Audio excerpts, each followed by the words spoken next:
Different walks of life నుంచి ఈ యొక్క కార్యక్రమం విజయవంతం చేయడానికి ఇందులో పార్టిసిపేట్ చేశారు. వేదికను అలంకరించినటువంటి పెద్దలు, అలాగే శాసనసభ్యులు కొండి శంకర్ గారు, ప్రతి ఒక్కరికి కూడా మరొకసారి నా హృదయపూర్వకమైనటువంటి నమస్కారాలు తెలియజేసుకుంటున్నాను.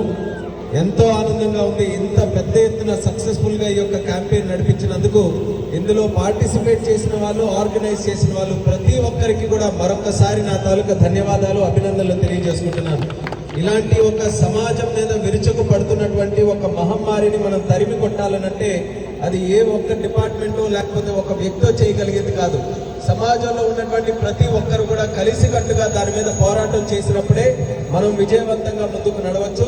అది మరొకసారి శ్రీకాకుళంలో మనం అందరం కూడా ప్రూవ్ చేయబోతున్నాం. దానికి సిద్ధంగా ఉండమని మరొకసారి మీ అందరికీ కూడా కోరుకుంటున్నాను.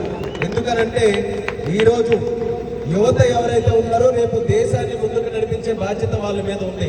అటువంటి బాధ్యత కలిగినటువంటి యువత నిలకడగా లేకపోతే దేశం తాలూకా పరిస్థితి ఏ రకంగా ఉంటుందో ఊహించడానికి కూడా కాస్త భయం కలుగుతుంది. దానికి అనేకమైనటువంటి ఎగ్జాంపుల్స్ ఉన్నాయి. కొన్ని దేశాలు కూడా ఎక్కడైతే డ్రగ్స్ ఫ్రీగా ట్రేడ్ జరిగిందో ఆ దేశాలు సర్వనాశనం అయిపోయినాయి. మన భారతదేశంలో కూడా పంజాబ్ లాంటి రాష్ట్రం ఒక తరం అంతా కూడా, యువతరం అంతా కూడా డ్రగ్స్ కి బానిస అవ్వడం వల్ల ఆ స్టేట్ కి ఫ్యూచర్ లేకుండా తయారైంది. అటువంటి డ్రగ్స్ కి బానిస కలిగినటువంటి స్టేట్ మరొక స్టేట్ కాకూడదనే ఆలోచనతో ఎంతో మంది ఎన్నో ప్రయత్నాలు సామాజికంగా అక్కడ వాళ్ళ రాష్ట్రాల్లో చేస్తున్నారు. అలాగే మన రాష్ట్రంలో కూడా ఈ ఎన్డీఏ ప్రభుత్వం వచ్చిన తర్వాత, చంద్రబాబు నాయుడు గారు ముఖ్యమంత్రి అయిన తర్వాత డ్రగ్స్ మీద ఉక్కుపాదం మోపుతూ పోలీసులందరినీ కూడా దీని మీద ఒక పెద్ద కార్యాచరణ చేయిస్తూ ముందుకు నడిపిస్తున్నారు. అందులోనే మీరు గత 6 నెలలుగా చూస్తుంటారు. ఎక్కడ ట్రేడ్ జరిగినా సరే అలాంటివన్నింటినీ కూడా ఆపించి ఎక్కడికక్కడ పట్టుబడినటువంటి కత్తిని కూడా బయట విచ్చలవిడిగా తిరుగుతూ ఉంటే దాన్ని అంతటి కూడా ఆపే ప్రయత్నం పోలీసుల ద్వారా కూడా చేశారు.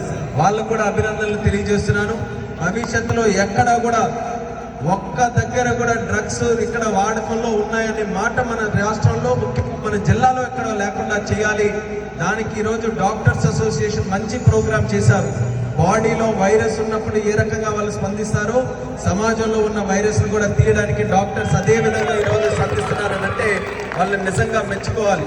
వాళ్ళు కావాలనంటే వాళ్ళ తాలూకా కార్యక్రమాల్లో బిజీగా ఉండొచ్చు, కానీ వాటితో పాటు సమాజం మీద ఉన్నటువంటి బాధ్యత ఎప్పుడు కూడా సమాజం బాగుండాలనంటే వ్యక్తిగతంగా ఇండివిజువల్ బాగుండాలి, ఫ్యామిలీ బాగుండాలి, దానితో పాటు సొసైటీ కూడా బాగుండాలి. ఎక్కువ మంది ఆలోచనలు ఫ్యామిలీ దగ్గరే ఆగిపోతుంటుంది. నేను బాగున్నానా, నా కుటుంబం బాగుందా, నా ఫ్యామిలీ బాగుందని ఆలోచిస్తాం. కానీ మనం ఆరోగ్యవంతంగా ఉండాలంటే, ఆలోచనలు కూడా ఆరోగ్యవంతంగా ఉండాలంటే సమాజం మీద కూడా మనం దృష్టి పెట్టాలి. సమాజం అంతా బాగున్నప్పుడే మనం అందరం కూడా బాగున్నట్టు. కాబట్టి రెస్పాన్సిబిలిటీ సొసైటీ మీద కూడా మనం పెట్టుకొని కార్యక్రమాలు చేయాలి.